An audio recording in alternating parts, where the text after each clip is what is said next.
Hello dear students, how are you? I think you will be all right. Today we will study lesson 3 Deep Water. इसके writer हैं William Douglas.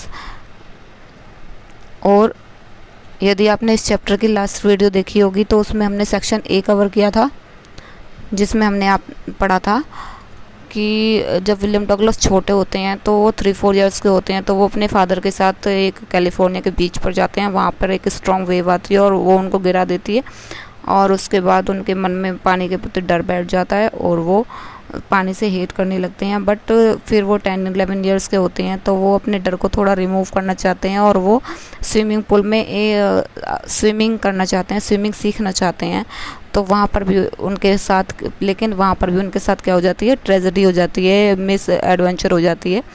तो क्योंकि एक बड़ा सा बुली सा लड़का वो उनको उठाकर 9 फीट गहरे पूल में फेंक देता है और वो निकल नहीं पाते हैं।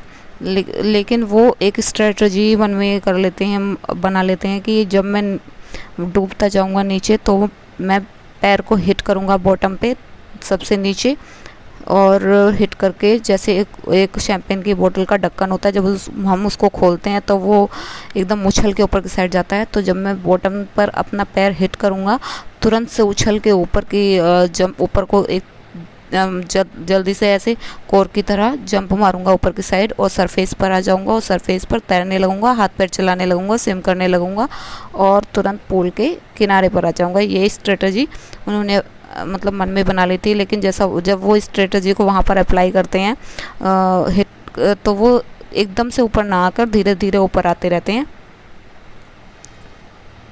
और धीरे धीरे जब वो ऊपर आते रहते हैं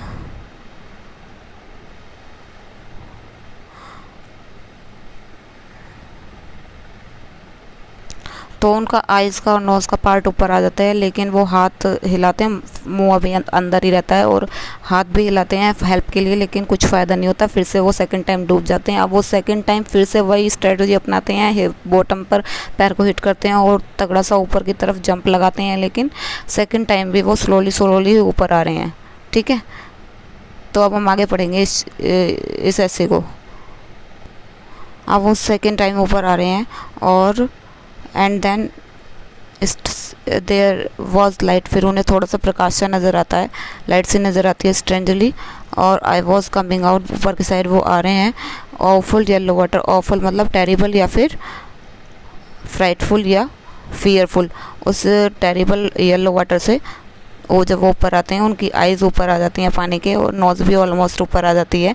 लेकिन then I started down a third time, फिर तीसरी बार भी बस इतना ही पार्ट ऊपर आता है और वो कुछ नहीं कर पाते और फिर से वो पानी के अंदर नीचे जाने लगते हैं, डूबने लगते हैं और वो सांस लेने की कोशिश करते हैं तो लेकिन उनके अंदर पानी ही चला जाता है। येलोइश लाइट जो है वो गोइंग आउट, वो जाने लगती है, मतलब वो भी गायब होने लगती है क्योंकि वो पानी के नीचे डूबने लगते हैं, पानी के अंदर। आगे देन ऑल एफर्ट्स कीज्ड मतलब एंडेड मतलब स्टॉप्ड, सारे एफर्ट्स उनके बंद हो जाते हैं, रुक जाते हैं। आई रिलैक्सड, फिर वो रिलैक्स फील करते हैं। उनके लेग्स कैसे हो जाते हैं, लिम्प मतलब लेग्स हैड नो सेंसेशन, उनके लेग्स में कोई सेंसेशन, कोई फीलिंग नहीं बचती और वो बिल्कुल सुन्न पड़ जाते हैं। एंड ब्लैकनेस और अंधेरापन आ जाता है उनके ब्रेन के सामने, मतलब उनकी आंखों के सामने एक अंधेरापन सा आ जाता है और वाइप्ड आउट होता है। वाइप्ड आउट मतलब रिमूव्ड, उनका डर बिल्कुल ख़त्म हो जाता है, रिमूव हो जाता है और उनका टेरर भी ख़त्म हो जाता है। There was no more panic, अब उन्हें कोई घबराहट भी नहीं हो रही थी। It was quiet and peaceful, उन्हें सब कुछ शांत सा लग रहा था। Nothing to be afraid of, अब किसी भी चीज़ से उन्हें डर नहीं लग रहा था। दिस इज़ नाइस, सब कुछ अच्छा लग रहा था। टू बी ड्राउजी, क्योंकि उनकी आंखें हैवी हो रही थी। ड्राउजी मीन्स हैवी आइड, उनकी आंखें हैवी हो गई थी। डू गो टू स्लीप, क्योंकि वो सोने वाले थे। नो नीड टू जंप, कोई जंप करने की, अब उन्हें लग रहा है कि वो मरने वाले हैं, कोई जंप करने की ज़रूरत नहीं है। टू टायर्ड टू जंप, मैं जंप कर के बहुत थक चुका हूँ। It's nice to be carried gently, उन्हें ऐसा लग रहा था to float along the space, कि वो अंतरिक्ष में क्या फ्लोट कर रहे हैं, तैर रहे हैं और उन्हें कोई जेंटली ले जा रहा है। ठीक है, tender arms around me, tender मतलब सॉफ्ट, उन्हें लग रहा है कि मुझे सॉफ्ट आर्म्स ने अपनी आर्म्स में ले लिया है किसी ने। किसने, टेंडर आर्म्स लाइक मदर, ऐसे लग रही हैं जैसे बचपन में उन्हें उनकी मदर सुलाती थी आर्म्स में लेके, तो अभी उन्हें लग रहा है कि मदर की सॉफ्ट आर्म्स ने उन्हें ले लिया है और वो अब हमेशा के लिए सोने वाले हैं। Now I must go to sleep, किया वो सोने वाले हैं। ठीक है। I cross to oblivion, oblivion होता है अनकॉन्शियस, अनकॉन्शियस या ये बोल सकते हो the state of being unaware what is happening around him. अब वो उन्हें किस चीज़ का ज्ञान नहीं कि वो उनके चारों तरफ क्या हो रहा है क्या नहीं, वो बिल्कुल अनकॉन्शियस हो चुके हैं। और and the curtain certain of life fail, और उन्हें ऐसा लग रहा है कि उनकी ज़िंदगी का पर्दा अब गिरने वाला है। मतलब जब जैसे कोई शो होता है जब वो एंड हो जाता है तो पर्दा गिर जाता है, तो उन्हें भी लग रहा है कि उनकी लाइफ का पर्दा अब गिरने वाला है, वो मरने वाले हैं। ठीक है, लेकिन अब बस उन्हें इतना याद है और वो मूर्छित हो जाते हैं पानी के अंदर ही। अब उन्हें कोई ना कोई बचा लेता है। तो जब उन्हें होश आता है तो उन्हें क्या पता चलता है, क्या याद है कि द नेक्स्ट आई रिमेंबर, मुझे आगे ये याद है कि I was lying on my stomach beside the pool. तो मैं पेट के बल लेटा हुआ था। जब मुझे थोड़ा सा होश आया तो मैं पेट के बल उसके पूल के किनारे लेटा हुआ था। वॉमिटिंग उल्टी गाँ कर रहा था क्योंकि उनके अंदर बहुत ज़्यादा गंदा पानी चला गया था। द चैप, चैप हो रहा है पर्सन, चैप मीन्स पर्सन होता है, मतलब वही पर्सन जिसने उनको फेंका था उसमें, किसमें, स्विमिंग पूल में। वो कह रहा था but I was only fooling, कि मैं तो सिर्फ मजाक कर रहा था। समवन सेड, अब जिसने उनकी जान बचाई विलियम डगलस की, वो उसको डांट रहा है, उस चैप को, उस पर्सन को, उस बुली पर्सन को, कि द किड नियरली डाइड, कि ये बच्चा मरने ही वाला था। बी ऑल राइट नाउ, और अब सही, मतलब अब तो सही इंसान बन जाओ। Let's carry him to the locker room, इसे लोकर रूम लेकर जाओ। लोकर रूम्स होते हैं जो पूल के आसपास बने होते हैं रूम्स, जहाँ पर लोग अपने कपड़े वगैरह और लगेज रखते हैं। ठीक है, वो लोकर रूम से लेकर जाओ इसे। सेवरल आवर्स लेटर, कुछ घंटों बाद जब मैं घर गया तो मैं बहुत कमज़ोर और ट्रेम्बलिंग, बहुत ज़्यादा काँप रहा था। चूक एंड क्राइड, बहुत ज़्यादा रो रहा था, अपने बेड पर लेटा लेटा ही बहुत ज़्यादा रो रहा था। आई कुडंट, उस रात मैंने खाना भी नहीं खाया। 4 days a haunting fear was in my heart, और मतलब कई दिनों तक वो हॉन्टिंग फियर, हॉन्टिंग मतलब अनफॉरगेटेबल फियर, जिसे भूला ना जा सके, ऐसा डर, वो डर मेरे हार्ट में रहा बहुत दिनों तक। ठीक है।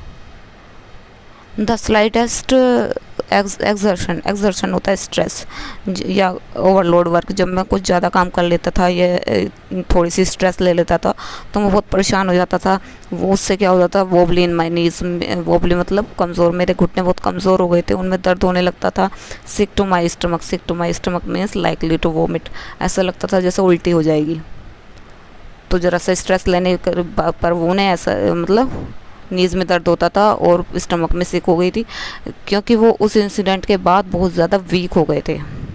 अ फ्यू, और I never went back to the pool, मैं उस पूल में वापस कभी नहीं गया। और आई फियर्ड वाटर, क्योंकि मैं पानी से डरता था और मैं बचता था इससे, वहाँ जाने से, पानी से मैं जाने से बचता था। I few years later when I came to know होता है हियर्ड, कुछ सालों बाद जब मैंने सुना कि वाटर्स ऑफ द कास्केड्स, कास्केड्स होता है वाटरफॉल की, जब कुछ सालों के बाद उन्होंने एक वाटरफॉल के बारे में सुना,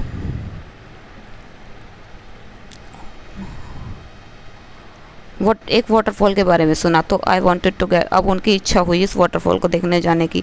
एंड जब भी वो जाया करते थे, तो जब भी वो वेडिंग होता है, वॉक विद ग्रेट एफर्ट्स, मतलब बहुत ज़्यादा प्रयास के बाद चलना, तो मैं बहुत ज़्यादा मैंने कोशिश की जाने की, तो तब उन्होंने प्रयास के बाद चले। तो Titan of bumping river, bumping river और टाइटन ये भी रिवर ही है। ठीक है, बम्पिंग रिवर गए या टाइटन रिवर गए, और या नहाने in the warm lake of Goat Rocks, या गोट रॉक्स की वार्म लेक में नहाने गए, तो टेरर ने फिर से उन्हें पकड़ लिया पूल में। सीज्ड मतलब ग्रिप कर ली, उन पर पकड़ बना ली, फिर से टेरर आ गया और वो घर लौट आए वापस। It would take possession of me completely, इस डर ने मुझ पर पूरी तरह पकड़ बना ली थी। My legs would become paralysed, मेरे लेग्स बिल्कुल ऐसे हो गए थे जिनमें बिल्कुल सेंसेशन ना हो या बिल्कुल पैरालाइज हो गए हों। जब, ठीक है, जब वो डर आता था तो बिल्कुल ऐसे हो जाते थे मेरे पैर। आई सी हॉरर, और वो हॉरर, वो टेरर, वो फियर ऐसा होता था जो बिल्कुल मुझे बिल्कुल कोल्ड कर देता था, बिल्कुल चिल कर देता था। और ग्रैब माई हार्ट, उस डर ने मेरे हार्ट पर ऐसी पकड़ बना ली थी जो मेरे बिल्कुल फ्रिज की तरह जमा देता था, मैं कुछ हाथ पैर मूव नहीं कर पाता था। दिस हैंडीकैप होता है डिसएडवांटेज या परेशानी। स्टेड विद मी, उनके साथ रही। As the years told down, जैसे ही साल बीतते गए ये परेशानी उनके साथ रही, मतलब वो बड़े तो हो रहे थे लेकिन वो अपने उस डर पर काबू नहीं पा रहे थे, उससे ओवरकम नहीं हो पा रहे थे। इन कैनोज मतलब बोटिंग होता है, boat. On Maine lakes fishing और लैंडलॉक्ड सैल्मन एक प्रकार की फ़िश है। लैंडलॉक्ड सैल्मन, जब वो लैंडलॉक्ड मछली पकड़ने के लिए जाते हैं मेन लेक्स में। या बास भी एक प्रकार की फ़िश है, जब वो बास फ़िश को पकड़ने के लिए जाते हैं न्यू हैम्पशायर में। या ट्रोट भी एक फ़िश है, तो ट्रोट फिश पकड़ने के लिए जाते हैं वो डेस्क्योट्स में और मेटोलियस में जो ओरेगन में है। और fishing for salmon in Columbia at Bumping Lake in Cascades, जो कास्केड्स के पास मतलब उस वाटरफॉल के पास बम्पिंग लेक है, वहाँ पर कोलंबिया में जो सैल्मन नाम की फ़िश है उसे पकड़ने के लिए जाते। तो जब भी वो यहाँ मछली पकड़ने जाते तो वेयर एवर आई वेंट, जहाँ भी मैं जाता तो haunting fear of the water followed me, वो अनफॉरगेटेबल फियर मेरा पीछा किया करता था, वो मेरे साथ रहता था जब भी मैं पानी की चीज़ फिशिंग करने के लिए जाता था। तो इट रियून्ड माई फिशिंग ट्रिप्स, इसने मेरी फिशेस की जर्नी को भी बिल्कुल बर्बाद कर दिया था। रियून्ड मतलब डिस्ट्रॉय कर दिया था। डेप्राइव्ड मतलब टेक अवे, छीन लेना किसी चीज़ को। Of me of the Joy of canoeing boating and swimming, इसने मुझसे स्विमिंग की, बोटिंग की, कैनोइंग की जो खुशी थी वो मुझसे छीन ली थी। इस डर ने उनसे खुशी छीन ली थी, उनके शौक़ों की, मतलब उनकी हॉबीज़ की। उन्हें स्विमिंग करने की हॉबीज़ थी या फिर उन्हें फ़िशिंग की हॉबीज़ थी, तो उनकी जो ये हॉबीज़ से करने से जो उन्हें खुशी मिलती थी ये उस डर ने उनसे छीन ली थी। आई यूज्ड एवरी वे, मैंने हर तरीका अपनाया to know overcome this fear, इस फियर पर काबू पाने के लिए मैंने क्या किया, हर तरीका अपनाया। But it held me firmly in its grip, लेकिन इसने मुझ पर क्या बना ली थी, फर्मली पकड़ बना रखी थी इस डर ने मुझ पर, और मैं इससे ओवरकम नहीं हो पा रहा था। फाइनली 1 अक्टूबर को मैंने डिसाइड किया टू गेट एन इंस्ट्रक्टर, कि मैं एक इंस्ट्रक्टर रखूँगा। किस लिए रखेंगे instructor? And learn to swim, मतलब स्विमिंग सीखने के लिए इंस्ट्रक्टर रखेंगे। अब तक वो अपने आप कोशिश कर रहे थे स्विमिंग सीखने की, लेकिन हो नहीं पा रहा था। अब उन्होंने इंस्ट्रक्टर रख लिया है स्विमिंग सीखने के लिए। तो I went to the pool, फिर I went to the pool, वो पूल पर गए। And practised 5 days a week, और वो एक वीक में 5 दिन प्रैक्टिस किया करते थे। एन आवर ईच डे, और हर दिन 1 घंटे। इंस्ट्रक्टर ने पुट बेल्ट अराउंड हिम, उनके चारों तरफ क्या बाल्टी, मतलब उनके कमर से एक बेल्ट बांध दी।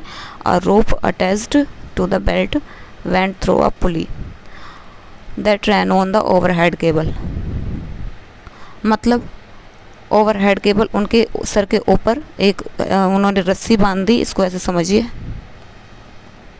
उनके सर के ऊपर ये एक रोप है, ठीक है, और यहाँ पानी है जहाँ पर ये विलियम डगलस तैर रहे हैं, ठीक है। अब विलियम डगलस की कमर से एक बेल्ट बांध दी है, और यहाँ पर वो पुली है उससे इसको बांध दिया है, ये इसमें से होकर जा रही है, ये रोप यहाँ पर रोप है, इसमें ये विलियम डगलस तैर रहे हैं, और इनकी कमर से बेल्ट बांध के ये रोप में बांध के, मतलब यहाँ पर पुली है उसमें से, यहाँ पर वो इंस्ट्रक्टर खड़े हैं और उन्होंने इसका एंड पकड़ रखा है रोप का। तो हाथ में किसके है ये रोप? इंस्ट्रक्टर के। अब वो अपनी मर्जी से उनको उस रोप के ज़रिए उनको स्विमिंग करना सिखा रहे हैं। कौन? इंस्ट्रक्टर।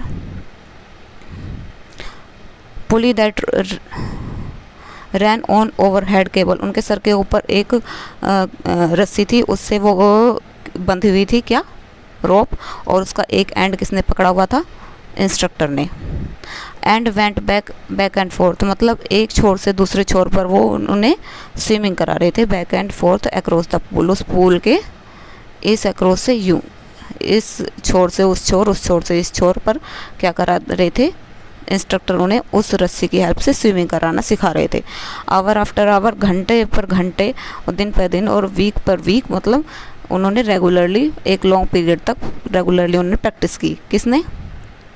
विलियम डगलस ने।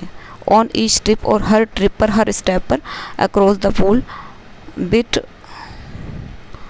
अ bit of panic seized me. हर on each trip across the pool a bit of मतलब एक स्मॉल अमाउंट, छोटी अमाउंट में, पैनिक मतलब वही डर, वही टेरर, सीज्ड मी मतलब मुझे पकड़ लेता था। अब उन्हें क्या लग रहा है, फिर से वही डर आ जाता है उनको, बीच बीच में फिर से थोड़ी सी मात्रा में वो डर आ जाता है वापस। Each time the instructor relaxed his hold, relaxed मतलब ढीली छोड़ देते, his hold on the rope, जब भी वो इंस्ट्रक्टर उस रोप को, उस रस्सी को थोड़ा सा ढीला छोड़ते थे, आई वेंट अंडर, मैं नीचे चला जाता था, और फिर से सम ऑफ द ओल्ड टेरर, फिर से वो पुराना वाला डर रिटर्न, फिर से वो वापस लौट जाता था। एंड माई लेग्स फ्रोज, और मेरे लेग्स फिर से मूव करना बंद कर देते थे। इट वॉज 3 months, अब उन्हें 3 महीने हो गए थे, बिफोर द टेंशन, अब ये टेंशन वही है, टेरर या फियर, फिर से अब 3 महीने हो गए उनको प्रैक्टिस करते करते। Before the tension began to slack, अब ये जो टेंशन है, ये जो डर है, स्लैक मीन्स रिड्यूस, ये थोड़ा सा कम होने लगा अब उनका डर। Then he taught me to put my face under water and exhale, exhale होता है टू ब्रीथ आउट और इनहेल होता है टू ब्रीथ इन। अब उन्होंने इंस्ट्रक्टर ने उन्हें क्या सिखाया है कि फेस अंदर करके वाटर के सांस बाहर कैसे निकालनी है, और नोज़ को उठाकर सांस अंदर कैसे लेनी है, ये अब उनके इंस्ट्रक्टर ने उन्हें सिखाया। और आई रिपीटेड द एक्सरसाइज, अब मैंने इस एक्सरसाइज को 100 times क्या है, रिपीट किया। बिट बाय बिट मतलब step by step. I shed means removed, मैंने पार्ट ऑफ द पैनिक वही है डर या फियर, उन्होंने उस डर को, उस फियर को जो है रिमूव कर दिया, थोड़ा सा रिड्यूस कर दिया, हटा दिया, मतलब उन्हें डर कम लगने लगा, डर, ठीक है, bit by bit, step by step उन्होंने डर को कम किया। दैट सीज्ड मी, जिस डर ने उन्हें पकड़ा हुआ था। When my head went under the water, जब भी उनका सर पानी के अंदर जाता था तो उन्हें जो डर लगता था, अब उनका वो पार्ट रिमूव होने लगा था, उस डर के पार्ट को उन्होंने रिमूव किया, वो डर उनका कम हो गया। आगे next he held me at the side of the pool, फिर and had me kick with my legs. अब नेक्स्ट मतलब नेक्स्ट स्टेप सिखा रहे हैं, 2-3 स्टेप वो सिखा चुके हैं इंस्ट्रक्टर। अब नेक्स्ट स्टेप उन्हें क्या सिखा रहे हैं कि अब उन्होंने ये जो मतलब पूल का जो किनारा है वो उनके हाथ से पकड़ लिया, मतलब विलियम डगलस को बोला कि आप पूल का किनारा पकड़ लो हाथ से, उनका पूल का किनारा पकड़वा कर उनके पैर को किक करना सिखाया, कि जैसे स्विमिंग करते हैं तो पैर जब चलाते हैं तो अब वो पैर को किक करना सिखा रहे हैं, क्योंकि जब उनका डर आता है तो उनके पैर मूव करना बंद कर देते हैं, इसलिए वो उन्हें पैर चलाने की प्रैक्टिस करा रहे हैं। 4 weeks और आई डिड जस्ट दैट, अब हफ्तों तक उन्होंने यही किया। At first my legs refuse to work, पहली बार में तो उनके लेग्स ने काम करने से बिल्कुल मना कर दिया, मतलब काम नहीं कर रहे थे पहले उनके लेग्स, बट ग्रेजुअली मतलब स्लोली, धीरे धीरे रिलैक्स फील होने लगा। And finally I could command them, फिर वो मतलब करेक्ट स्ट्रेटजी को अपनाने लगे, मतलब उन्होंने करेक्टली उन पर कमांड कर ली, अपने पैरों पर कमांड कर ली, और वो सही तरीके से स्विमिंग करना सीख गए। 10 अब इस प्रकार piece by piece, step by step he built a swimmer, he कौन है यहाँ पर, इंस्ट्रक्टर है, इंस्ट्रक्टर ने एक स्विमर तैयार कर दिया। And when he had perfect each piece, अब वो हर स्टेप में बिल्कुल परफेक्ट हो गए थे। He put them together into an integrated whole, integrated होता है कंबाइंड, अब उन्होंने सारे स्टेप्स को, होल मतलब सारे स्टेप्स को एक ही लेसन में, इंटीग्रेट मतलब कंबाइंड कर दिया था। अप्रैल में उन्होंने, अक्टूबर में स्टार्ट किया था स्विमिंग सीखना इंस्ट्रक्टर से, और अब अप्रैल आ गया है। ही सेड, अब अप्रैल में उन्होंने कहा इंस्ट्रक्टर ने कि अब आप स्विम कर सकते हो अपने आप, डाइव ऑफ, गोता लगा मतलब स्विम कर सकते हो लेंथ टू द पूल। अब ये पूल है, इसके एक किनारे से दूसरे किनारे तक अपने आप, या उस किनारे तक जाकर वापस उसी स्थान पर आओ, अब अपने आप पूरी लेंथ, स्विमिंग पूल की पूरी लेंथ अपने आप स्विम कर सकते हो। क्रोल स्ट्रोक होता है टाइप ऑफ स्विमिंग करने की ये कला है कि आप रोल मतलब वो करके, क्रोल कर के भी स्ट्रोक कर सकते हो, मतलब क्रोल स्ट्रोक में भी आप स्विमिंग कर सकते हो, क्रोल स्ट्रोक में स्विमिंग कर सकते हो। आगे आई डिड, मैंने कहा इंस्ट्रक्टर वॉज फिनिश्ड, अब मैंने किया, आई डिड मतलब मैंने वही किया, एक छोर से दूसरे छोर तक गए और वापस आ गए स्विम करके। इंस्ट्रक्टर का काम ख़त्म हो गया था, but I was not finish, लेकिन मेरा काम ख़त्म नहीं हुआ था। कौन कह रहे हैं? William Douglas. I still wondered if I would be terror stricken when I was alone in the pool, क्योंकि जब भी पूल में मैं अकेला होता था तो टेरर स्ट्रिकन मतलब मैं टेरिफाइड, डर जाता था। आई ट्राइड इट मैंने कोशिश की। आई swum the length up and down मतलब मैंने पूरी लेंथ को, स्विमिंग पूल की पूरी लेंथ को स्वैम मतलब तैरा, पूरी लेंथ को में तैराकी की। टिनी वेस्टिजेस क्या होता है? रिमाइंडर, लेकिन छोटे छोटे अवशेष अब भी उस डर के, पुराने डर के जो रिमाइंडर थे अब भी वो मतलब बैक आते थे, रिटर्न आते थे वापस, मतलब थोड़े रिमाइंडर, थोड़े अवशेष बचे थे जो उन्हें डराते थे। किन्हें? डगलस को। But now I could frown, अब फ्रॉन मतलब, लेकिन अब उनमें हिम्मत थी तो फ्रॉन उन्हें उनसे डायरेक्टली वो करने की, फेस करने की, उस डर को फेस करने की अब उनमें हिम्मत थी, क्योंकि वो स्विम करना सीख चुके थे। कौन? डगलस। एंड से टू दैट टेरर, अब वो टेरर से कह सकते थे, उस डर से ये कह सकते थे कि ट्राइंग टू स्केयर मी, कि मैं तुमसे डरता नहीं हूँ, ठीक है। वेल हियर टू यू, ठीक है, और you can not do anything with me, तुम मेरा कुछ नहीं कर सकते। अब वो फेस करके टेरर को कह सकते थे, उसे डायरेक्टली फेस कर सकते थे। किसको? टेरर को। अब उनमें इतनी हिम्मत आ गई थी क्योंकि उन्होंने स्विमिंग सीख ली थी। End of I would go for another length of the pool, और वो ये दिखाने के लिए फिर से एक बार पूल की पूरी लेंथ को एक बार फिर से स्विम करते थे, टेरर से ओवरकम करने के लिए। दिस वेंट ऑन अंटिल जुलाई, अब क्या आ गया है? प्रैक्टिस करते करते उन्हें जुलाई आ गया। But I was still not satisfied, अब भी वो सेटिस्फाइड नहीं थे। I was not sure that all the terror had left, उन्हें श्योर नहीं था बिल्कुल कि पूरा का पूरा डर उनका ख़त्म हो गया है। So I went to Lake Wentworth in New Hampshire, अब वो न्यू हैम्पशायर में एक लेक है वेंटवर्थ, वहाँ पर गए। Dive off a dock at Triggs Island होता है एक ऐसा द्वीप, मतलब जिसके चारों ओर पानी होता है।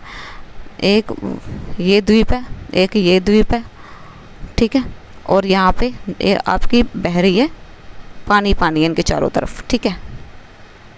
अब वो यहाँ से इसके ऊपर पीक से क्या छलांग लगाते हैं नीचे, और इनकी दूरी क्या है? ये 2 मील की दूरी है। यहाँ पर वो तैराकी करते हैं 2 मील। तो वो लेक वेंटवर्थ गए न्यू हैम्पशायर में। Dived off a dock of Trigg Island, अब एक ये वाला जो आइलैंड है उसका नाम है ट्रिग आइलैंड से वो क्या करते हैं? गोता लगाते हैं, और किस में? पानी में। एंड स्वैम 2 मील, अब वो 2 मील तक उस लेंथ को क्या करते हैं? स्विम करते हैं। स्विम यहाँ से कूदते हैं, 2 मील तक स्विम करते हैं, और फिर सेकंड आइलैंड तक जाते हैं जिसका नाम है स्टैम्प एक्ट आइलैंड, ठीक है। आई स्वैम द, अब उसमें उन्होंने कौन कौन से स्टेप्स को किया है?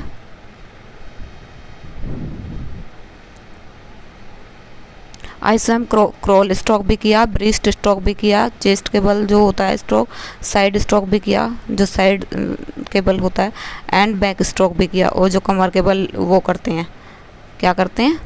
स्विमिंग। ये सारे स्ट्रोक्स उन्होंने कब करे हैं?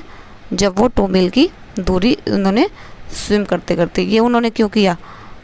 क्योंकि वो ये श्योर करना चाहते थे कि अब उनके अंदर डर है या नहीं।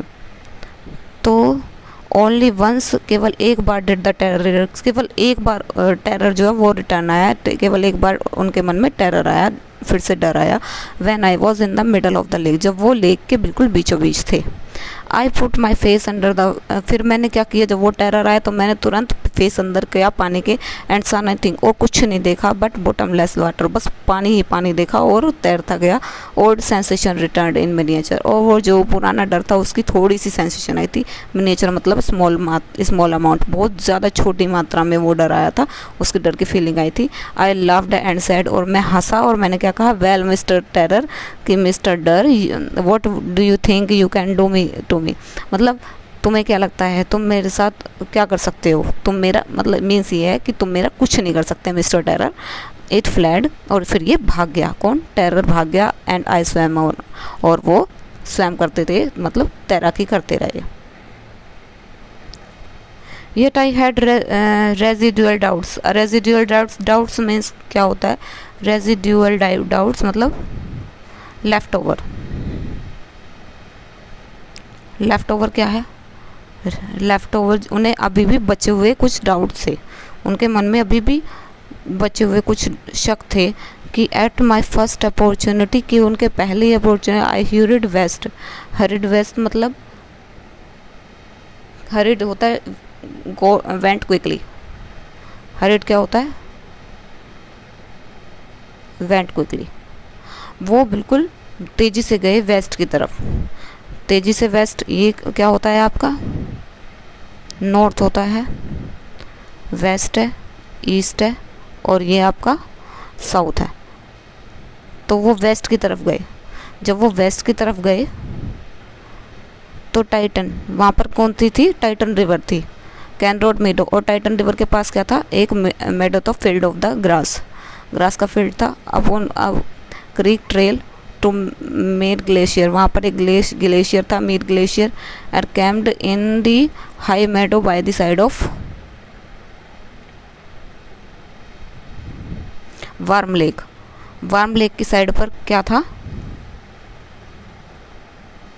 एक वार्म लेक थी, नाम तो उसका वार्म लेक है, लेकिन वो ग्लेशियर के ये मीड ग्लेशियर है, ये पिघलता रहता है, बर्फ़ का है, पिघलता रहता है, तो उसका पानी उसमें जाता रहता है वार्म लेक में। तो वो उसमें बहुत ज़्यादा चिल्ड पानी रहता है, ठंडी रहती है वो वार्म लेक। नाम वार्म लेक है लेकिन उसमें पानी ठंडा रहता है। उसके पास में क्या था, हाई मेडो, एक वो था घास का मैदान।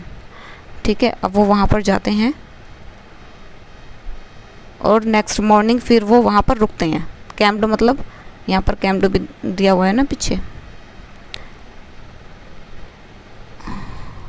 Cake trail Mead and camped in high meadow. Camped मतलब वो टेंट लगाकर वहाँ पर एक रात रुकते हैं। ठीक है, bye the side of warm lake, जो वार्म लेक की साइड में एक मेडो है, वहाँ पर टेंट लगा के वो क्या एक रात के लिए रुकते हैं। और अगले दिन क्या करते हैं, अगले दिन आई स्ट्रिप्ड होता है चेंज्ड हिज स्विमिंग कॉस्ट्यूम। वो अपनी स्विमिंग कॉस्ट्यूम पहन लेते हैं। डाइव्ड इनटू द लेक, और लेक में क्या करते हैं, डाइव करते हैं। And swam across to the other shore and back, और एक किनारे से दूसरे किनारे पर क्या करते हैं, तैराकी करते हैं, स्वैम करते हैं, स्विमिंग करते हैं। ठीक है, जस्ट एज डॉग कार्प्रोन, जैसे कि एक डॉग कार्प्रोन है, बहुत ही फेमस स्विमर है डॉग कार्प्रोन, उन्हीं की तरह एक किनारे से ऐसे एक किनारे से दूसरे किनारे पर जाते हैं, फिर वापस उसी जगह पर आ जाते हैं जहाँ से उन्होंने शुरू किया। ठीक है, पूल में डॉग कार्प्रोन की तरह वो भी क्या करते हैं, शोर से वो स्वैम करते हैं पूल की पूरी लंबाई को। और यूज टू डू, जैसे वो डॉग कार्प्रोन किया करते थे। आई शॉटेड विद जॉय, वो फिर खुशी से चिल्लाते हैं, कैसे, Gilbert Peak return the echo, और जो गिलबर्ट पीक थी, गिलबर्ट चोटी है माउंटेन की, उससे गूंज कर आवाज़ उनके पास वापस आती है, इतनी ज़ोर से चिल्लाते हैं। I had conquered my fear of water, की मैंने अपने पानी के डर पर विजय प्राप्त कर लिया, मतलब मैंने अपने पानी के अपने डर पर काबू पा लिया है, मैं इससे ओवरकम हो गया हूँ। तो इतनी खुशी से वो चिल्लाते हैं William Douglas. The experience had a deep meaning for me, deep meaning होता है ग्रेट मतलब इफ़ेक्ट। इस एक्सपीरियंस का मेरे जीवन पर बहुत गहरा प्रभाव पड़ा है, क्योंकि as only those who have known the stark terror, stark मतलब सेवियर, बहुत ज़्यादा भयानक डर, कॉन्क्योर्ड इट कैन अप्रिशिएट मतलब जिसने इस डर को क्या किया है, एक्सपीरियंस किया, जिस पर ये डर बीता है, वही सिर्फ इसे अप्रिशिएट कर सकता है, वही इसको समझ सकता है। अप्रिशिएट मतलब अंडरस्टैंड, वही इस डर को समझ सकता है। तो इस डर का मतलब इस एक्सपीरियंस का उनके जीवन पर बहुत ज़्यादा इफ़ेक्ट पड़ा है। In death there is peace, क्योंकि जब मौत हो जाती है तो बिल्कुल हमें शांति मिल जाती है, लेकिन there is terror only in fear of death. डर किससे लगता है? डेथ के डर से। कि सपोज एग्जाम्पल के लिए कहीं आप जा रहे हो और कोई वहाँ पर कह दे आकर कि यहाँ तो बम फटने वाला है, तो तुरंत सब लोग भाग लेंगे और अपनी जान बचाने के लिए इधर उधर भागेंगे, प्रयास करेंगे, बहुत ज़्यादा डर जाएंगे, क्योंकि मौत का डर उन्हें डराता है। और जब मौत आ जाती है तब हम बिल्कुल शांति में पहुंच जाते हैं। यही उनका मतलब है कहने का, there is terror on the fear of death, कि केवल डेथ का डर ही हमें डराता है। जैसे रूजवेल्ट कौन है? ये फॉर्मर प्रेसिडेंट है यूएसए के फॉर्मर प्रेसिडेंट जानते थे, और उन्होंने कहा भी कि all we have to fear is fear itself, कि हम सबका डरना ही डर है अपने आप में। मतलब क्या है कि हमें डरना नहीं चाहिए, we have to be bold, मतलब हमें बोल्ड बनना चाहिए और ब्रेव बनना चाहिए, और हमें किसी भी चीज़ से डरना नहीं चाहिए। बिकॉज इसका मीन्स ये है कि हमें बोल्ड बनना चाहिए और किसी भी चीज़ से नहीं डरना चाहिए। बिकॉज क्योंकि I had experienced both the sensation of dying, क्योंकि उन्हें एक्सपीरियंस था, कि उन्हें विलियम डगलस को एक्सपीरियंस था बोथ द सेंसेशन, दोनों सेंसेशन ऑफ डाइंग, मतलब मरने की सेंसेशन, मरने की फीलिंग के बारे में उन्हें एक्सपीरियंस हो गया था कि जब हम मरते हैं तो उन लोग को फील हो गया था कि मरने पर हमारी स्थिति क्या होती है, हमें मरने से पहले कितना डर लगता है, कितने संघर्षों से जूझना पड़ता है। एंड द टेरर, और उस भी बात से इन्हें दोनों सेंसेशन पता थी, कि मौत के डर का भी, और मौत के बाद कितनी पीस, कितनी शांति मिलती है, कितना अच्छा लगता है, उसके बारे में पता था। और मौत से पहले जो डर होता है हमें, उसके बारे में भी इन्हें पता था। इन्हें दोनों सेंसेशंस के बारे में पता था, क्योंकि एक्सपीरियंस इन्हें हो गया था उस इंसिडेंट से जो पूल में इनके साथ हुई थी। The terror that fear of it can produce the will to live somehow grow in intensity. अब द विल मतलब इच्छा, अब उनकी इंटेंसिटी बहुत तेज़ी से, मतलब उनकी अब जीने की इच्छा जो थी वो बहुत ज़्यादा बढ़ चुकी थी। इंटेंसिटी मतलब एक्सट्रीम, बहुत ज़्यादा मात्रा में उनकी जो जीने की इच्छा थी वो बढ़ चुकी थी। ठीक है। एट लास्ट, और लास्ट में आई फेल्ट रिलीज्ड, उन्हें बिल्कुल रिलीज, बिल्कुल फ्री सा महसूस हुआ। फ्री टू वॉक, वो वॉक कर सकते हैं फ्रीली। ट्रेल्स होता है नैरो लेंस, छोटे छोटे रास्ते घास फूस के, उन पर भी जा सकते हैं। क्लाइम द पीक्स, अब वो पीक्स पर किसी भी चोटी पर चढ़ सकते हैं, मतलब अपने किसी चीज़ का कोई डर नहीं है। And to brush aside fear मतलब नेग्लेक्ट, किसी चीज़ को इग्नोर करना, उसे अब वो उनके अंदर फीलिंग नहीं है। वो हर चीज़ को स्वीकार करने को तैयार रहते हैं, किसी भी चीज़ को इग्नोर नहीं करेंगे। अब वो मतलब हर परिस्थिति का सामने करने के लिए तैयार हैं, क्योंकि वो किसी भी चीज़ से अब उनका डर नहीं है, वो बिल्कुल फ्री हैं। Okay students, thank you for watching, take care yourself, be careful.